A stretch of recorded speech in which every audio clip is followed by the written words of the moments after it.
All right, what's up, guys? I hope you're doing well. James here from jamesdforsythe.com. And again, I'm going over End the Fed by Ron Paul, basically doing a whole series of, been going through multiple books on the Federal Reserve and just kind of going over it for you guys and everything else.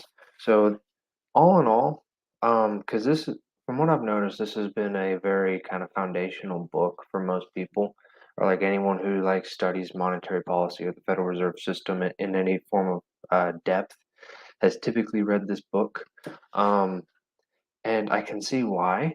I can I think that it's a great beginner book, right? So, like, if you've never delved into kind of the depths of the Federal Reserve, I think you'll kind of learn a lot, so to speak. It's not very technical, which I don't think is the point. Um, One of the good things about this book is he does give a very unique perspective since he was a congressman and everything else. So he was able to really have conversations with some of the Fed chairs, and he was on a couple of the committees that directly deals with the Fed. Um, for example, he actually has he has transcripts for both his conversations with Alan Greenspan and Ben Bernanke. So those were pretty interesting. There's little things in those for the transcripts that's like you see them, and then it's like just little words and kind of nuances in what they say, to where it's kind of like I don't quite care for how he said that. um, and just kind of dodging questions and your typical kind of political, I guess, stunts, but pretty decent. One of the things to keep in mind with this book is it was published in 2010, and so it's very upfront and kind of centric with the great financial crisis, right? So the GFC in 2008. And he kind of uses that to give multiple cases on why the Federal Reserve should be ended, and that Congress does have the power to do so. And he actually gives, it looks like, four different cases. So the philosophical case, constitutional, economic, and libertarian, right? So kind of giving four separate cases on why the Federal Reserve should be ended, how we would be better off without it, and so on. And I see his point for most of them, right? And he even notes multiple times that like the probability of it just being full on ended is low, especially right out of the gates. He does give his thoughts on kind of how we would get rid of it, well, what it would look like, and kind of a transition period for that. Uh, so yeah, that's pretty much it. He gives a lot of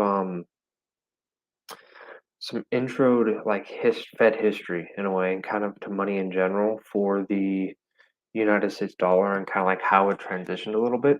Again, it's not very nuanced or in depth, but it's also the book's only like 200 pages, so it's not supposed to be. Um, but overall, it's a great book. And another thing that I enjoy is at the very end, he gives, see how easy you can see that, suggested readings, and he actually breaks it down into beginning, intermediate, and advanced in terms of like how much you already know. And so some of the names that are on here I've seen referenced a lot in some of the more technical things that I've read for them, specifically with Murray and Rothbard. Um, he has looks like four different books cited in here, or at least suggested. And there's a few of the ones in the advanced section that I've basically heard referenced so many times. It seems rather foundational and kind of the whole, I guess, niche.